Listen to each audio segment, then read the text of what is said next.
is an ordinary woman making extraordinary things and inspiring the world to be different, to do different, and to become different.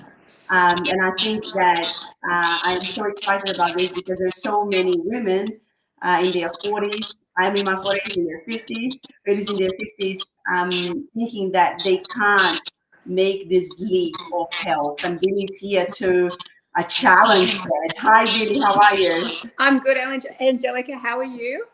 I'm good. Thank you so much for taking the time. I really, really appreciate. It's my pleasure. Tell us a little bit about this story. When did it start? Where were you at, like in your mind and in your body as well? So you mean on when I start my wellness journey? Yeah. So I had been experiencing perimenopause, which I wasn't really sure that's what was going on with me. My doctors didn't really pinpoint the change in my mind and in my body, and I felt like I was losing control of both of them. And I gained a heap of weight, just kept piling it on. And the more weight I gained, the more I drank, the more medication I went on, the less I looked after myself. So it was like this perimenopause snowball, and it would just gather more shit snow as it moved down the hill until there's a big chubby snowman at the bottom of it, which was me. And I was suicidal. I don't know, can you say that anymore? Yes. And planning, like actually planning to end my life. I remember the day. I remember what I was wearing. I remember how my hair was. I remember the clarity is it's scarily stunning. The memory I have of that. And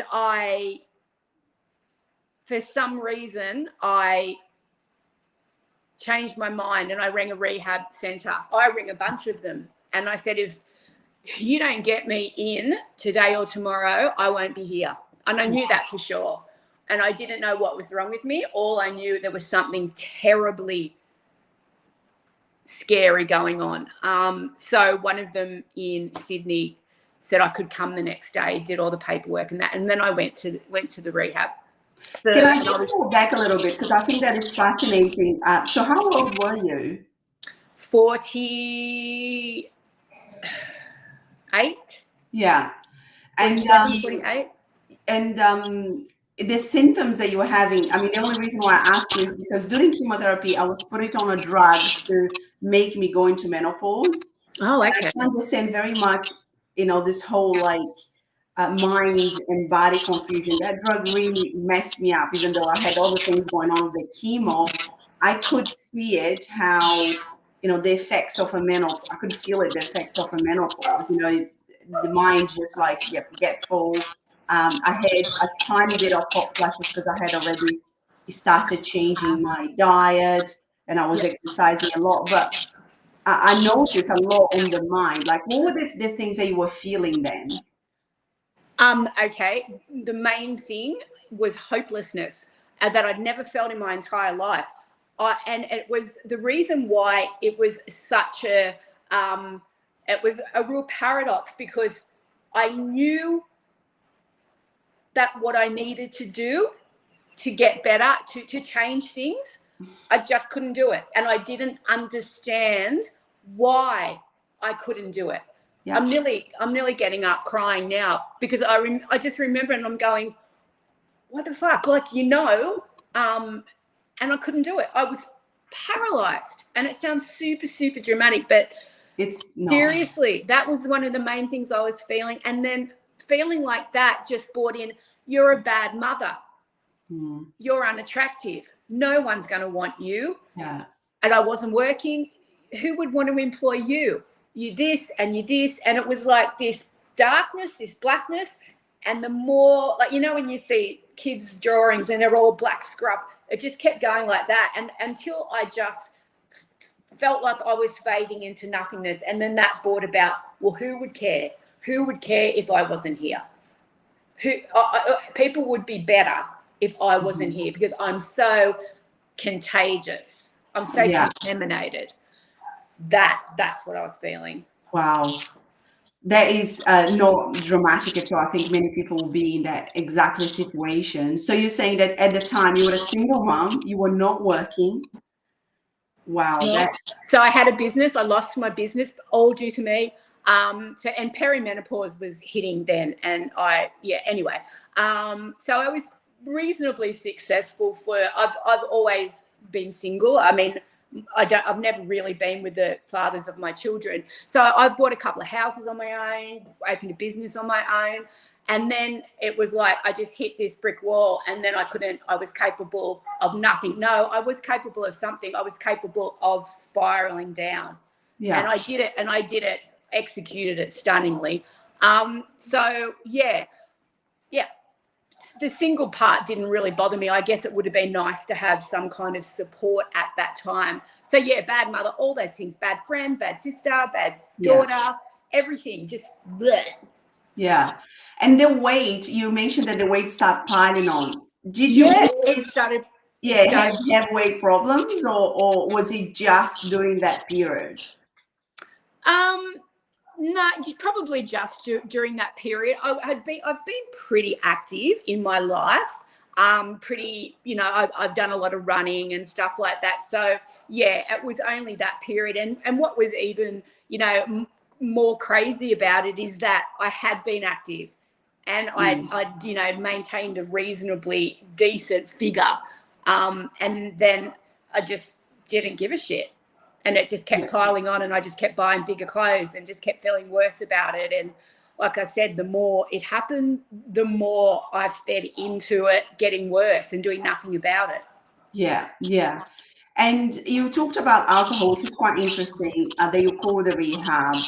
I had a major problem with alcohol myself before cancer. And I think alcohol, it is a poisonous. And the World Health Organization has come out to say that there is no amount of alcohol that is safe to drink. And of course, our society still holds on to the idea that it's okay to drink, and the truth is, until you're living on the streets, you lost your job, your family and everything, and you were deemed like an alcoholic that lost everything, people don't think that there is a problem.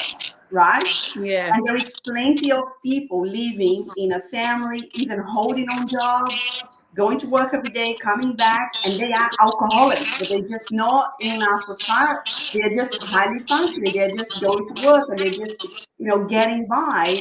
And for me, that is, I can't imagine how much strength you needed to have to pull the rehab, because nobody would have said to you, I can imagine, say like, oh, you're an alcoholic. Do you know what I mean? Because our society still holds on to the idea that, the stigma of alcoholism used to be, until you have lost everything, then you are not one.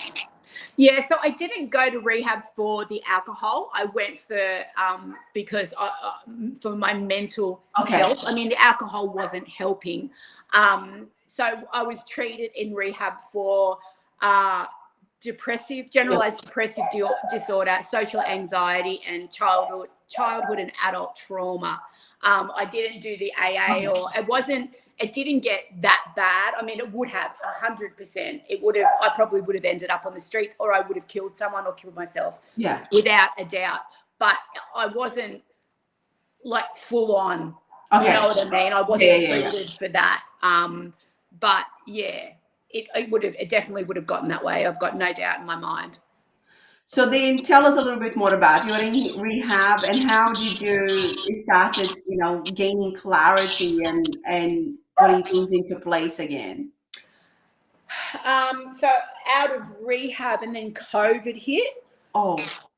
So it was like, okay, I've got these resources. Let's start to put them into place. And then there was a bit of a roadblock.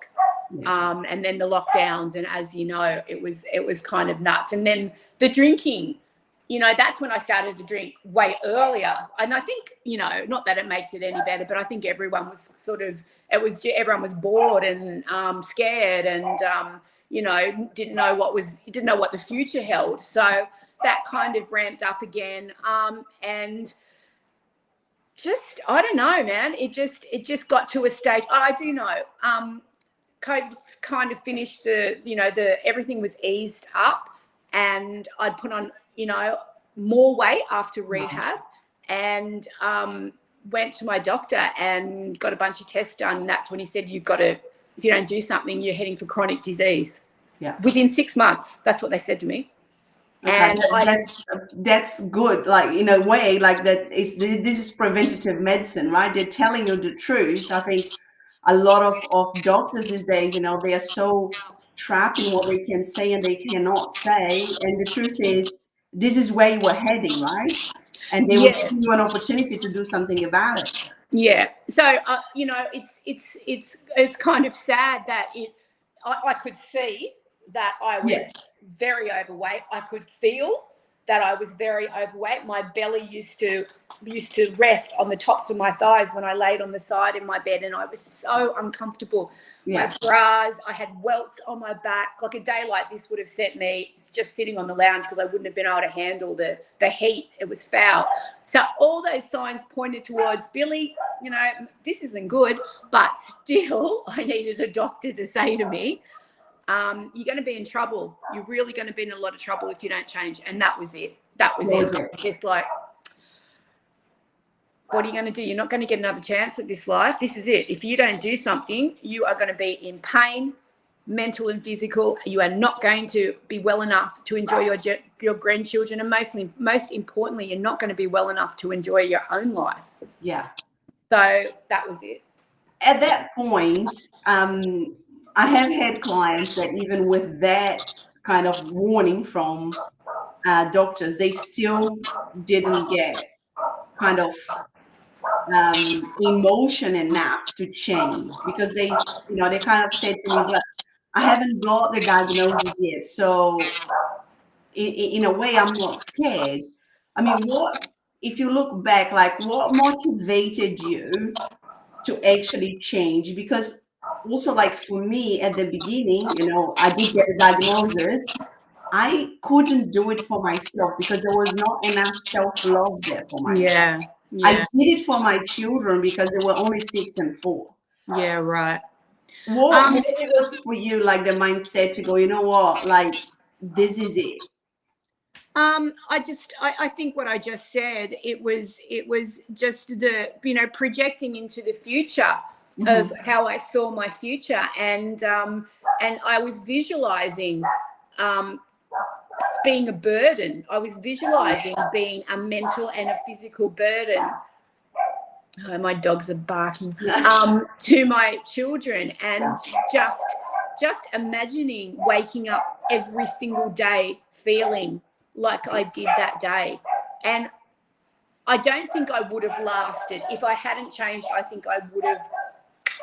I think I would have, because I was that down, and it wasn't until I started to, start to exercise, even the most tiny little bit, that it was like there was like a cement wall, and this tiny little crack of light came in, and that's the only way I can explain it.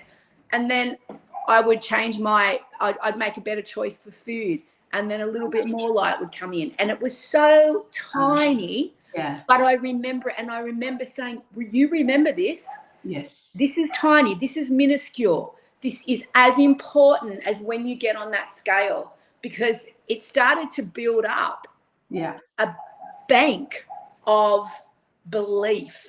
Of when you see a little bit of progress, or when you do something that is good for you, it reinforces a natural instinct, I think, that you're doing the right thing. You don't even have to really think about it, because you know it. And when you're mean to someone and you get that feeling, you might feel a tiny little bit of, they deserve that. But then you go, oh man, that was not good.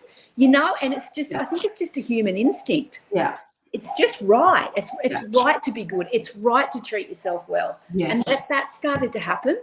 Yeah. And I couldn't ignore it. I didn't want to ignore it because it felt too good. So it was a matter of reminding yourself daily, like, getting up and going, Billie, what are the better choices that you're gonna make today? You know, what is the one thing that you're gonna do today? You know, the tiniest thing. Was it that matter of like keep reminding yourself? Yes, it was, and it is that. It's not, you know, I think people think that when you change your life, it's like you're depressed and bang, epiphany happens, and then you're right. Every single thing you do is right. It's not like that. It doesn't happen like that. And that's where people get it wrong, because that's their expectation. The expectation isn't met, and they go, fuck this, I'm not doing it. It's not. It's these tiny little things that happen over a long period of time that make up to that beautiful big change. And that's what I meant about acknowledging it. It's so important to do that. And so I would wake up and I'd be blah, all the shit that would normally go on. It still happens, but I can deal with it better, and I can compartmentalize it, and I go, nope, not today. Nope, this is what you need. This is what you're going to take. And it just gets better. Your mind gets better with dealing with it. If you, it's like a muscle. If you train it well enough, it'll go, yeah, okay, we're not doing that to you today. We're going to go for a walk, and you're going to pat a dog, and man, that's really beautiful, and gratefulness too, I think. Yeah, and it's like you said, isn't it? It's like the mind is a muscle. Yeah. And when you start combining the actions in the body, they start getting in alignment, right? Like, because you're not saying, oh no, but I love myself, but abusing your body. You're actually following through with an action, right? That's right. Yeah. And even if it's the tiniest action, you're reinforcing, I love you, and your body's feeling, I love you. You know, I care about you, and your body's feeling, I care about you, right? Yeah, yeah. And it's kind of like, you treat yourself, I think, I was just saying this to a friend at coffee the other day. If you treat yourself like you would, say, a romantic partner, and if your romantic partner says to you, oh my God, I love you so much. You are the best thing that's ever happened to me. I couldn't live without you. But his or her actions do not align with that. If they are an hour late for a meal, if they don't say what they said they were going to do, if they're unreliable, if they're critical, then they don't love you more than anything. They don't care about, you're not the most important thing. And that's what you need to do with yourself. You need to say, oh yeah, I love myself. I'm an independent, confident woman. But if your actions towards yourself do not line up with that, then you are none of those things. Words are good. They're a great form of communication, but they're not enough to solidify an actual change in your life. You have to do something about it. Yeah, that's beautifully said. And the analogy is really great, because we women, I think we find it very difficult to put into action the love to ourselves, right? Because everybody else comes first. And then we think like, oh, if I have time, I'll exercise at night. Well, you're not going to exercise at night, you know, like, and it's just kind of filling that cup in the morning so you can become a better mother, friend, you know, daughter, partner, whatever you want to be. Like, how did you find that the changes they were making affected your life in general? Do you mean, so how did starting to put myself first and put the exercise and all that first affect? It affected friendships in regards to, I had to walk away from them, because when you start to put yourself first and put yourself into the light, it becomes very, very obvious who wants to keep you in the dark very quickly.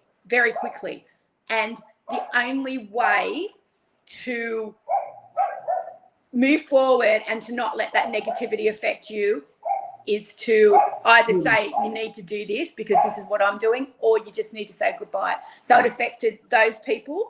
I just had to say, no hard feelings at all. Seriously, no. Yeah. But you can't be part of my life anymore, because you aren't conducive to what I'm trying to do here. You do not help it, you hinder it. And I've said to my daughter, people and things, they're either a distraction or they're a facilitation. Yeah. And the distractions had to go. So alcohol for me is a distraction. Yeah. Gossiping with toxic people is a distraction. You know, spending time with family and friends that support and love you is a facilitation. Do you know what I mean? And that becomes, the clarity around that is super, super quick. Yeah. And that's how it affected. And I just became really good at time management, because when you prioritize something, you know, when someone wants something really, really badly, Yeah. seriously, if it's their priority and they go, oh, I want that so bad, I want to lose weight so bad. If they really do, then nothing will stop them. Time doesn't stop them. Yeah. An ex doesn't stop them. Their young kids don't stop them. Nothing will stop you. Yeah. And that's true. It's true for everybody. Yeah. So I was like a steamroller, and I still am. You either join me and you're part of this, or you get out of my way. Yeah. I don't have time. I don't have time for anyone who doesn't want the best for themselves and who's not willing to fight for it. I've got no time for people like that. Yeah. Yeah. I mean, they say what an average of the 5 people you spend time with, right? So if you are, you know, spending time with people that are drinking and have unhealthy habits, you are going to become that, you know, because that's what you do together, isn't it? Like, you know, for us, my husband and I, like, because we don't drink anymore and we like doing, you know, activities outside and at the beach and hiking, you know, our circle of friends is very small because, you know, when we used to drink and, you know, it's very easy just to get together with anybody and get drunk, but that's not what we are into it anymore, you know. And I think that you know, and that's a big part of putting yourself first, right? Like, because saying no to other people is saying yes to yourself. Yeah, that's right. And I've still got people that I hang out with that do drink. I don't have a problem with people that drink. And you know, I sometimes have a beer. I mean, I probably haven't had a drink for 3 months. I mean, I was drinking almost daily, getting drunk most of the time I started to drink. But you know, it's occasionally I might have a champagne in a couple of months' time, and that's the thing. You know, if I have a drink, I don't, and then crazy drinking again. You know what I mean? I can have a drink and not worry about it, which I'm super grateful that I can do that. But overall, alcohol, it just isn't that thing. It's not conducive to what I want out of my life. Like that kind of heavy drinking just isn't. Yeah. Yeah. And what was the impact on your mental health? You know, once you start looking after your body, how did you feel mentally?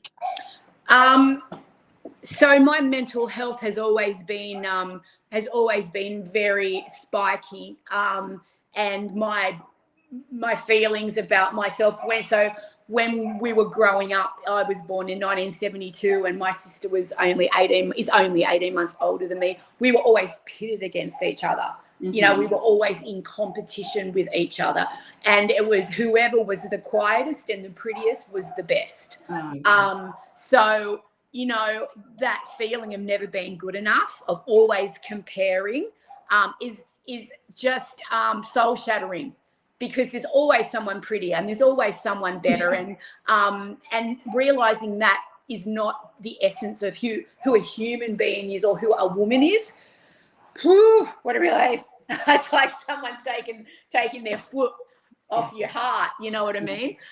So when that happened, I still, you know, get sort of bits and pieces of it now and then, but it's a lot more peaceful in here now, and that's beautiful. That was, and you know what I mean?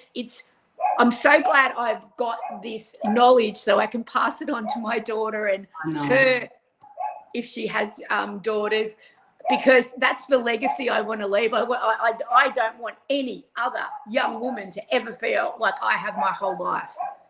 That's so beautifully said. And I think there's so many women in that place, right? Like it is still very much driven by, you know, how women look and you know, I want a bikini body, but you know, what would you say to a woman that it's like, okay, I really want to lose weight because I want this perfect bikini body? Like what sits behind this? You know, what it is really that the weight loss transformation has given to you, that it goes beyond the physical transformation? So what it's given me is really strong insight to who I am. Yes. And that I am the sum of everything that I am about. Being healthy and strong for me is way more important than a man looking at me and saying, "Oh, you're really hot," or it's just that just doesn't matter. And it's made me realize why I'm here, why I'm on earth, my purpose, I suppose, which was always lacking. You know, I've tried a million different things and something was just not right. And this is what my purpose is. And if I don't ever make $1 from it, it doesn't matter. You know what I mean? Because this is where I am at my happiest and this is where I am at peace, and it means everything to me. That's what it's brought. Yeah, I've got a smaller stomach than I did 2 years ago, but you know, like I said earlier, having a six-pack doesn't bring you, unless you've got all that other stuff. It's nothing. It's silly. You know, it doesn't really mean anything. It's the health aspect of it, because you can do nothing. You can enjoy nothing if you're not mentally and physically healthy. And that's what I'm trying to push. And sometimes, you know, a woman having a better figure is the catalyst to get to that end spot, whatever it takes. And that's what was mine. You know, I was vain. I was so vain and superficial that's what it took. I don't care how I got there. I'm here. That's what I care about. You know, when you say like I was vain, like, you know, I am not a very vain woman, and I never thought that I would be fitter now at 44 than I've ever been in my life either. And I got through different routes than you know, because I got sick, you know, it wasn't, you know, I really got that diagnosis. And for me, it's very much, you know, the same kind of beliefs that you have. You know, a lot of people look at, you know, my bikini pictures and think like, oh my God, you know, this is incredible. You know, like, how did you do this? What do you eat and how much exercise you do? And you think like, it's not only about that, right? Like, it is about that. Of course it is about that. But it is really this body and mind connection that you need to create of self-compassion, self-acceptance on a daily basis, right?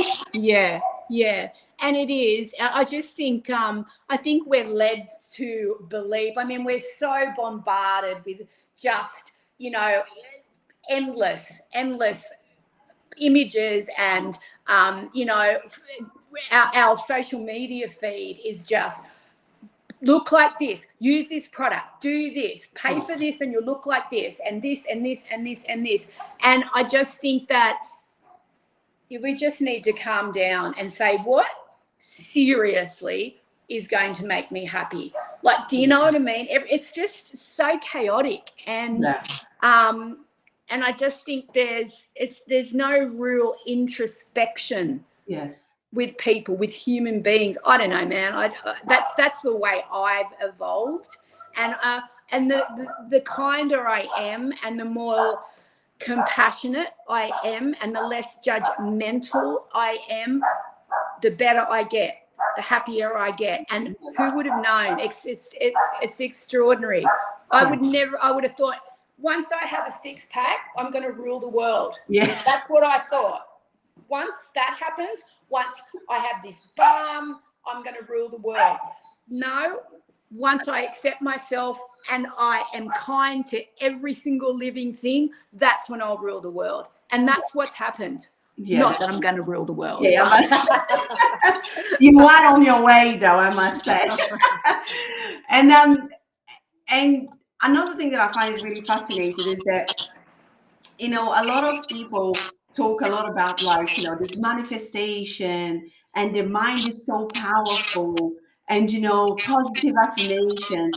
I truly believe that unless you have this physical health as your baseline, right, everything, you can't build everything else on top. Meaning, you know, you couldn't have got to this clarity and focus and happiness in your mental state, in your mind, if you had been, at the heaviest that you had been, with all the pains and aches, with all the, do you know what I mean? The body is not healthy if you are constantly struggling. All your mental energy is going down to the body to survive. Absolutely. And it just creates ill health, and all of those things are a distraction in your mind. So as long as you're going, oh, I'll bend like this so this knee doesn't hurt. I'll wear this shirt so it covers up my belly. I will sit in the corner at this family dinner so no one notices me. They're all distractions in your mind. So there's no room there to go, you know what? I need to do this. I need to feed myself better. I need to drink more water. I need to go out for a walk. There's no room. So it's like a cleaning out. You need to stop. It doesn't create a pathway to better mental and physical health, while all that static is going on behind here. Yeah, that's so true. You know what I mean? Yeah, I totally agree with that. And I think that, with all this, and this is why I believe positive affirmations, they don't work, because we can say, all day long, I'm healthy, I'm healthy, I'm healthy. I love myself, I love myself, I love myself. But if you don't follow through with this body here they live in, and you start creating a different pathways in your mind and chemicals in your body, you are never going to love yourself truly. Yeah, that's right. It's funny. I did a TikTok this morning because I got a really interesting question, and she said, "Oh, it's the new year coming, and what's on your vision board? What are your goals for next year?" And I responded. I said, "Thanks for your message." I said, "I've never made a vision board in my life. I don't meditate. I was going to say scrapbook. What's that other thing? Journal. I don't journal, and I don't generally set goals. And I know that all those things are super, super helpful for people, and I've got nothing against them. But when I started on the wellness journey, I'm researching and taking all the bits and pieces of information, and those were a massive, massive part of the advice. And I would sit there and go, right, today this is, I'm going, man, I don't know, it's not working. Then I'd try and meditate. I'd go, oh God. And I tried. I really gave it a red hot go. And then I started to beat myself up, and I thought, you can't do this basic stuff that all these successful people are saying you need to do, or they did, and they're really successful. How are you going to be successful? How are you going to get this done? And then I thought, just do what you know. Don't worry about all that stuff. And maybe it'll come later. Do what you know. Yeah. And I just trusted myself that whatever I could do, the main thing was I knew how to look after myself. Yes. Like I knew what was how to treat other people. And I didn't, when I first started, I certainly wasn't doing that. But I knew right from wrong. And I knew that I shouldn't have that, I don't know, McDonald's chips. I knew I should have an apple. I knew there were basics. And I thought, just start there and see what happens. And then I just build up and build up and build up. And I'd never done any of those things, ever. And my goals are, seriously, my goals are my two priorities in my life, my health, prioritize my mental and physical health, and prioritize my loved ones. And everything else just comes to me. Yeah. I get what I want. Beautiful. It just does. And isn't that amazing? I don't know why, I don't know how, but it just does. Well, I think that, like what you said about the noise, right? We live in such a noisy world that this place of introspectiveness, it's a place where you ground yourself with who you truly are. And if you can do that on a daily basis with whatever you decide to do, like you said, like going for a walk or whatever you're doing now, eating well, everything will come to you because you start emanating a different type of energy. Yeah. And you start to get really, really good at gauging your responses. Your self-awareness gets so crystal clear. So for example, I used to only work out if I had my headphones. So after I'd work out, for example, Monday, chuck the headphones in the bag, go back Wednesday, there was no charge. So I did a post and I put it in my gym bag and I said, oh no, my car, put it in my car. I said, get your headphones out and charge them. So since that day, I have never, and if I didn't have my headphones, I wouldn't work out. So since that day, I have never, ever not had my headphones. Creating a safety net for your behaviors. That's what I've done. You know, I've done it a million tiny little things that I know, Billie, if I don't have food there to eat, I will eat food. I know I will. I know I will. So I never, ever put myself in that situation, ever. And it's so easy not to. It really is. Yeah. It's like I'm parenting myself, and I'm, you know, the naughty little Billie's here and the mum's here wanting the best for her. And I go, nah, you do that. You clean those dishes out of the sink, because in the morning you still get on with your day, but it won't make you feel great that they're not done. I don't know. Just everyone's different, but know yourself and know your triggers, and then set yourself up a safety net. Like you've got this shield around yourself, and it's just there so you start to make the best choices for yourself. And that's what I did. That's what I think started to do. Yeah, so many things that you said are important. Like I would always say to, you know, to my clients, like if you don't have healthy food available at home and you only have food that doesn't serve your body, when you're hungry, you're going to reach out to them. Yeah. You know, people think, oh, no, there is people that are so disciplined. They can have like a cupboard full of chocolates and sweets. They're never going to eat that. No, that does not exist. You know? I'll tell you this super funny story. My dad came, he stays with me about once a week, and my kids are here.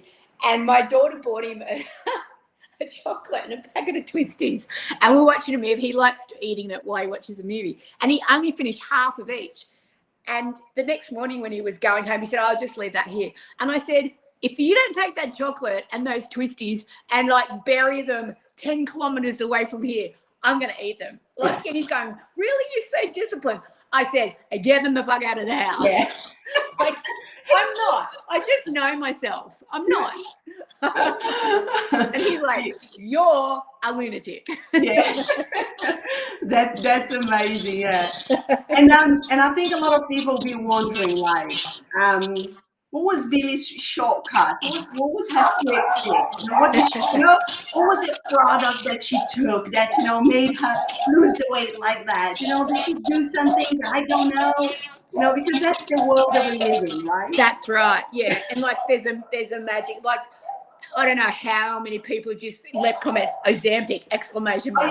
I didn't even know what it was. And I said to my daughter, what's this stuff? And she told me, and I went, oh, right. Oh, yeah. So, that weight loss surgery, tummy tuck. It's not you, it's your daughter, you're photoshopping.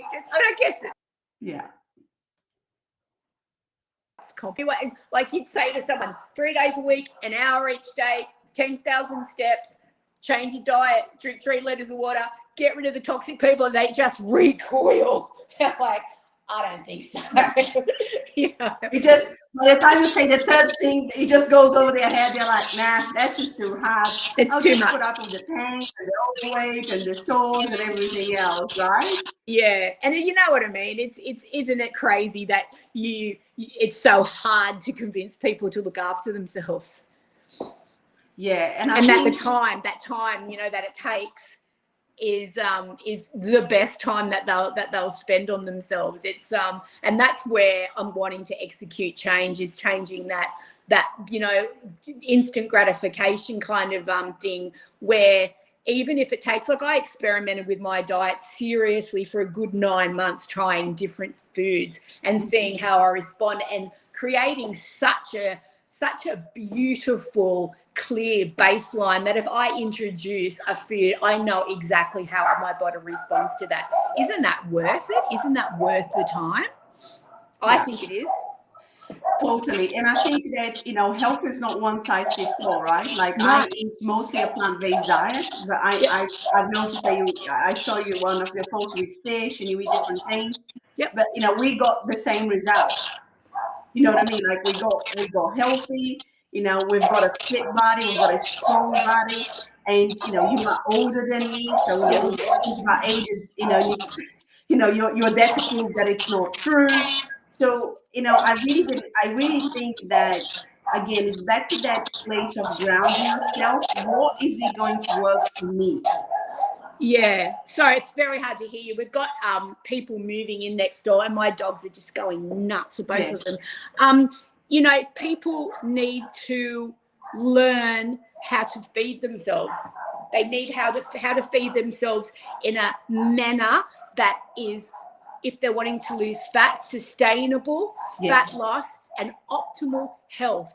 And that doesn't mean buying a supplement so you don't have to prepare a meal. It doesn't mean taking all these vitamins on the market and then you don't have to, you know, do any research. Or it means sitting down and working out how to feed yourself, experimenting with good quality food or food that's not processed or sugary, and seeing how you respond to it. And if everyone did that, like truly had a crack at it, imagine the hereditary diseases, imagine the chronic diseases, the diabetes, the inflammation, imagine the reduction in that.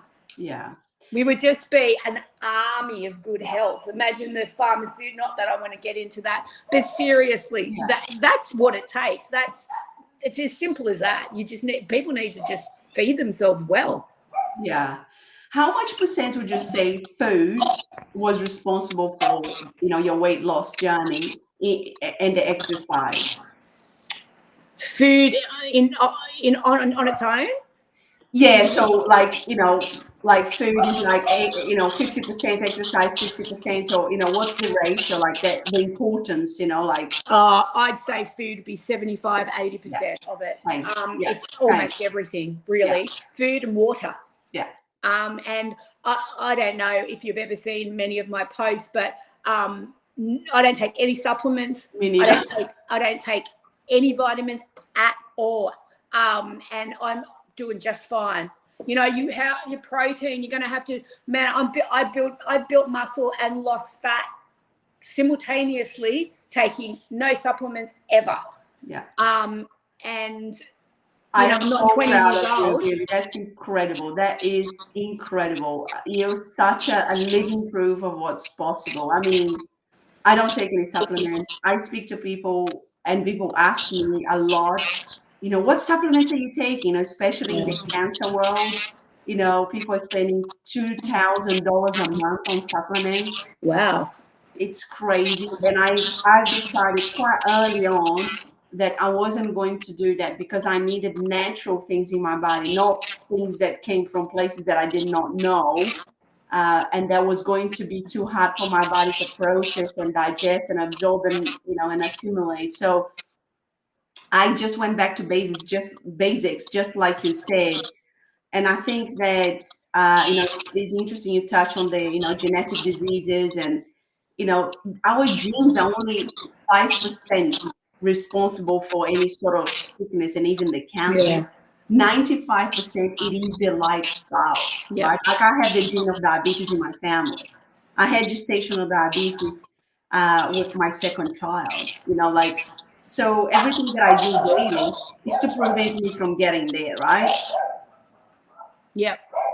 So it's getting people in that mindset that, you know, you mentioned about like you need to be, you know, if you don't want to cook a meal, like there is not even 5-star hotels meals that are going to really be a good, like they will add stuff to it that you probably don't want in your body.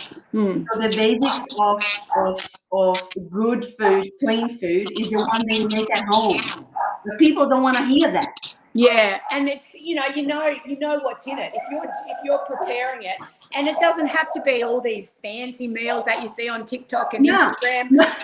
It's literally, and it doesn't have to be super expensive. I can make my dinner literally in 17 minutes. Yeah. And I like going back to that engineering, that safety net we make for ourselves. I make sure that everything's in there. Yes. So I have it all the time. This isn't hard stuff. It really isn't. It just seems like it because people are so far away from it. They're so far removed from it because they've got all this shit, all this information going. You need to take this, you need to do that. If you don't take this, your hip will break. If you don't do this, you won't lose your belly fat. If this shit that, not the shit that's out, the stuff that's out there is overwhelming people and they just can't shake it off and get to a place of clarity where they go, you know what? Like a friend of mine was going, oh, but creatine, that's the thing. They've done the most research on it. And I said, so someone who doesn't have my body or genetics or lifestyle has researched it. Yeah. I'm gonna pass and I'm gonna do my own research on my own body and I'll see how I respond. And if I find that I need a supplement, I'm not closed off to it. I've just not found anything that I need. I don't that does anything for me. And people go, oh, they've done years of research on it and I'm going to take it. Fair enough. If it helps you, and it's probably most of the time a placebo. So if it is, it is. But I'll do my own research because this is my body and no one's like me. No one's got the same genetic makeup as me.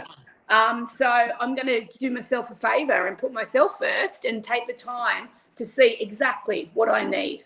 Yeah, that's I am totally with you on that. And research is so controlled, and sometimes people talk about research, but it's being done with like 117 people. Hello, I'm not going to be making my decision on 117. You know what I mean? Or there was another one, 282 people. I mean, it's at the end of the day. I also believe that the body craves coming back to basics and natural and things that it can recognize and appeal, from as long as we have lived. Food does not come in a pill form. That's my belief as well. And it's my belief because that's proven to be true for me.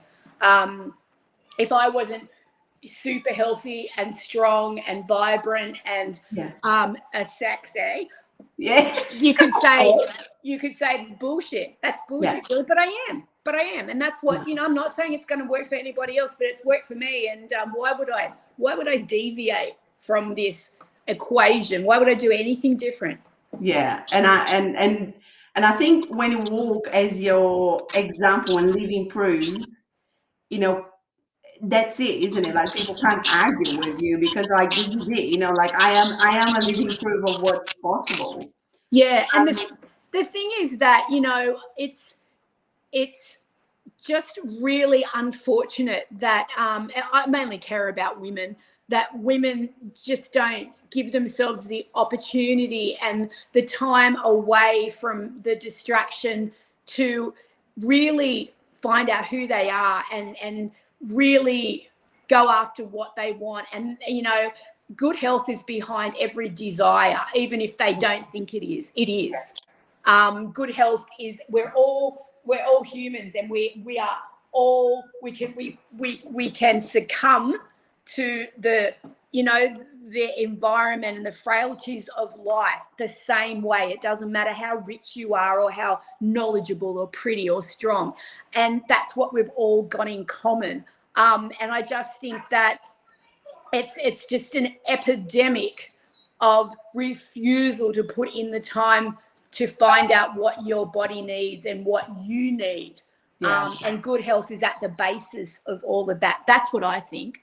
I totally agree with you, and I have experienced myself because I was sick, right? But at 38 years old, and the thing is, like at 38, you still think you're invincible, right? I see my clients between 30 and 40, they're like, keeping burning themselves out and working and, eating whatever, not exercising. But of course, the chronic disease, they start in their late 30s and 40s these days. By the time people are 51, they're taking, on an average 6 prescriptions. Can you imagine that? Like, I can. Taking 6 pills. I was doing that. I can imagine that. Yep. Yeah, and the crazy thing is that because people get comfortable with that, and I got comfortable with the little signs that my body was giving to me, they feel that they can't get out of that. So when they see somebody like you, they think, you know what, I will never be like Billie. Have you when you talked a little bit about like, I wish women could go for what they want. People are too scared to go for what they wanted because they're scared to fail. Yeah. I've failed so many times. And I was going to say, I can't even tell you, over and over and over and over again. And it's in those failures that has built the foundation of the confidence. That's where it is. It's in the failures and how you pick yourself up and get, start again. You just get stronger and stronger and stronger. And expect to fail, want to fail. Trust me. Yes. Because the people, they say, who invented electricity or whatever? He tried about 10,000 times, failed all of those times. Imagine that. Imagine trying something and failing 100 times, let alone 1,000 times that or whatever. It's we're human beings. We're not robots. Of course, you're going to fail. The best of us fail. And you'll do it lots and lots and lots of times. Know you're doing something right when you do fail. Yeah. Because it just gets you closer to the success. And as cheesy as that sounds, it's the absolute truth. Yeah, I totally agree with that. I failed so many times. So many times. And when my clients fail, I say, no, that's good, because then we can learn from it and you know how to pick yourself. Learning how to pick yourself up so you get quicker and better at each time, right? Yeah. It's so important. And and I think, the millennials and younger people these days are so adverse to discomfort, and where, even my age and perhaps your age, in that feeling that you just don't want to, you don't want to confront that co-worker. You don't want to feel discomfort in the gym or embarrassment or, my greatest joy has come through a wall of discomfort, through a wall of pain and embarrassment. It really has. And it's the only way to get to that pot of gold, which is real, genuine, beautiful happiness, is to smash through it. You go around it, nah, you can't go over it. You got to go through it. And it's, people are so adverse to discomfort, even the most minuscule amount of it. And it makes for a very frail human being. Yes, you're so right. So, after working with quite a few people, I have noticed that people don't change until they really reach that point of like, let's say I'm at the bottom of my, rock bottom. I can't go on anymore. I mean, I reached that.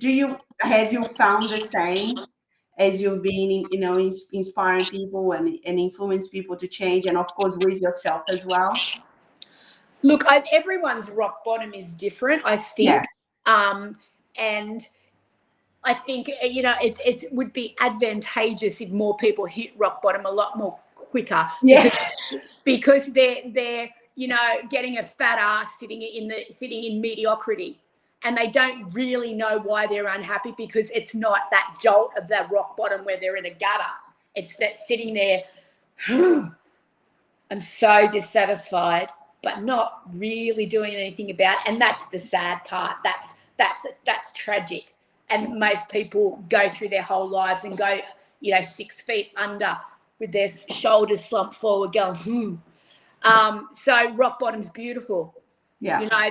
There's pearls down there. Bring it back up. It's those people that never hit it, that the real problem, that have real genuine dissatisfaction with life, unfortunately.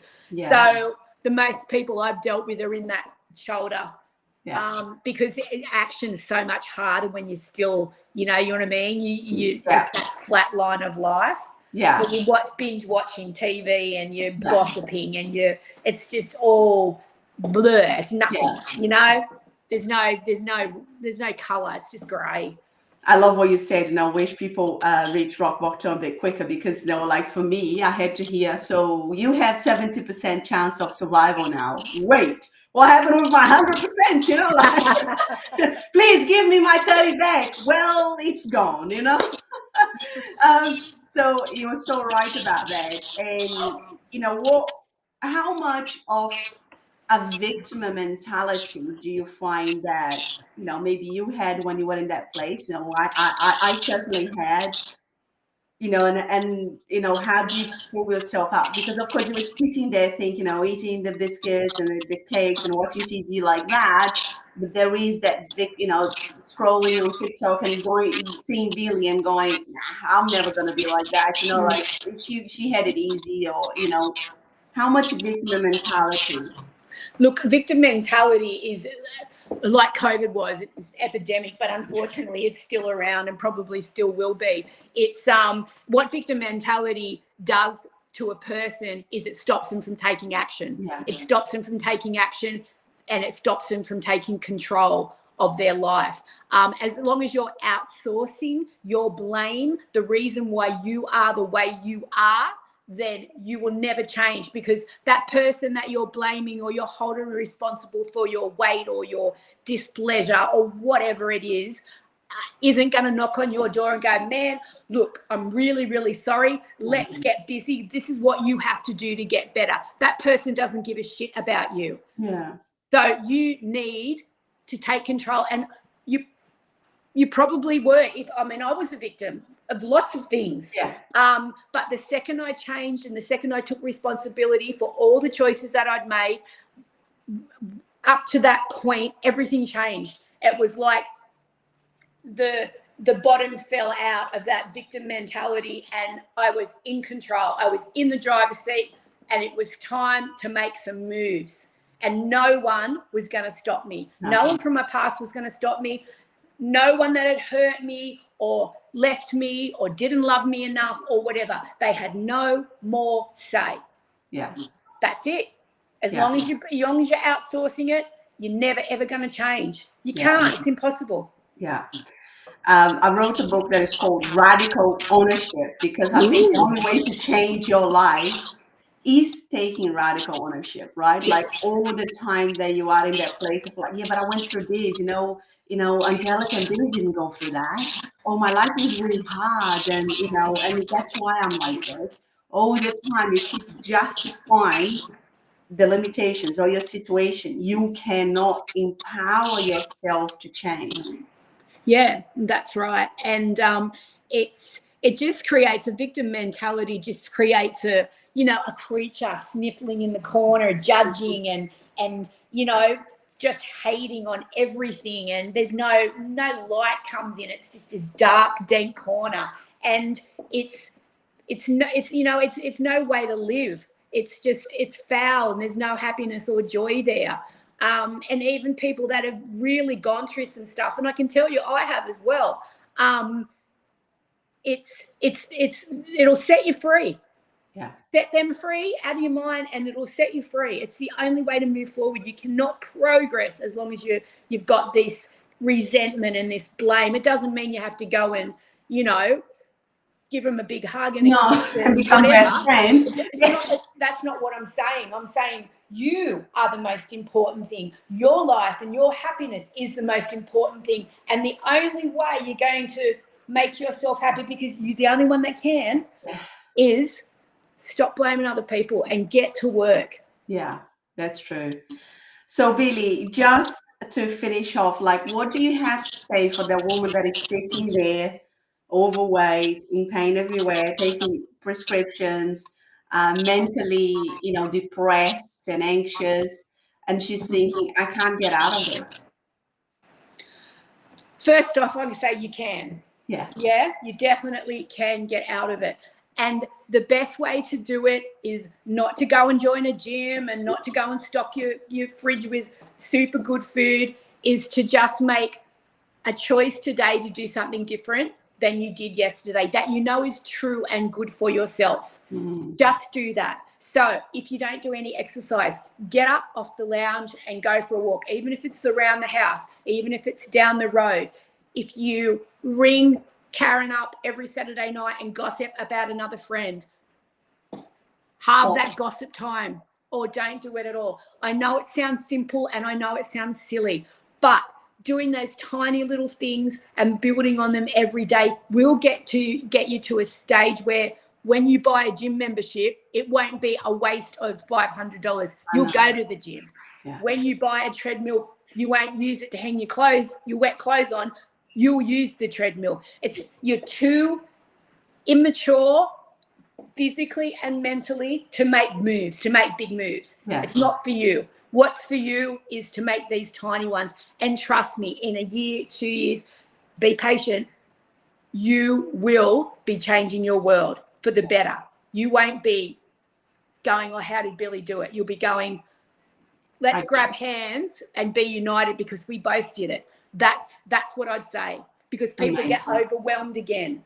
You know what I mean? They think they have to join a gym and they get to the car park and they're embarrassed and they're scared and they don't go in and they're back to how they were, or worse. Yeah.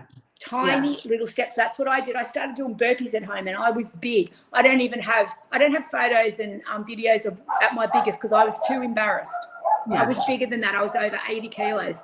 And that's what I did real slowly, and the food very slowly. And it's taken nearly 3 years. Yeah, I mean, I did the same. And like you said, I just made changes that I could keep sustainably and consistently, right? Yes. So it's so tiny that you can keep doing them again. You can keep doing them again, right? Yes. And that is where the quick fix comes from, right? The magic comes from. It's just doing it daily, the same thing that you can do over and over and over again. Yeah, and stuff that's realistic and stuff that is realistic to your personality that you will like, because we tend to continue to do things that we like. And then when you get a bit stronger, you'll start to push yourself to things that you don't necessarily like, but you know is good for you. So you do them anyway. But that's a different mindset, and you'll only get to that mindset if you start with these little things. People want to jump to big things straight away, and they're not ready for it. And they need to be patient, and they need to be very kind to themselves and realistic about their situation. Yeah. It's kind of that thing, isn't it? Signing up to boot camp for 45 minutes when you have been overweight for your whole life. And it's like, well, what's going to happen? You're going to hurt yourself and you're going to have a knee operation. Do you know what I mean? It's unrealistic. You know, it's just not possible from where you're at. You know, one of the biggest downfalls for people that are trying to lose weight is the reasons they fail is they're not patient enough. And they are, you know, they don't do their progress photos, and they're weighing themselves all the time. Not that you shouldn't weigh yourself, but when you do it all the time, the chances of disappointment elevate. Because you know, it's just, it can be a really bad tool sometimes. The scales is that patience, and there's an unbelievable amount of patience associated with real meaningful change within you physically and you mentally. And that's what I would say to people. Strap yourself in, because this is going to take a long time. And don't let weight loss be the only thing going on in your head. Because if it is, and the scales don't say what you want them to say, your world falls apart. The bottom falls out of everything. Still have a social life. Still, you know, get other hobbies, because you are setting yourself up for failure if that is the only thing on your mind all the time. It's bad to do that. Yeah. I think that I always say to my clients, if you have scales, throw them away for a while. You know, just put them away, because it creates this anxiety, it creates this dependency. Like you hop on it and you go like, oh, I have lost weight, I gain weight, and then your mood fluctuates, and you only take action when it's a positive feedback. And life is not, especially at the beginning, your body is so out of whack. It takes a while for your body to go like, oh, okay, is this what we're doing now? We're eating healthy?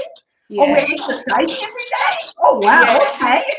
I think that what happens with when you're always weighing yourself, it takes a distraction away from how you're actually feeling. Like people are ignoring, I actually feel really good, or my joints feel better today, or mentally there's more clarity, because they're so obsessed with the scales. There's no room to really sit and go, how do I actually forget that number? How do I actually feel? And if they're doing what they should do, if they're eating well and exercising, they should feel way better. Yeah. You know? For sure.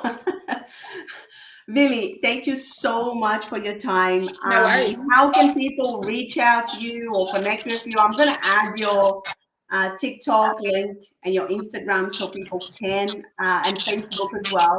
They can reach out to you or connect with you. How can they do that? Just send me a message. Probably through Instagram, probably better. I get a lot of messages. Woohoo! I don't get to them all, but yeah, awesome. Instagram. Yeah, perfect. Cool. Yeah, thank you so much, Billie. Again, I'm just going to say I am in awe by what you've done, and I think thank you. I'm in awe of you as well. Well done. And the pink top looks nice. You should be so proud of what you've done. You are living proof of what's possible. Thank you. Inspiring women because they need you to be this walking, living power that you are. Thank you. Thank you. Thank you so much. Have a good weekend. You too. Bye. See ya.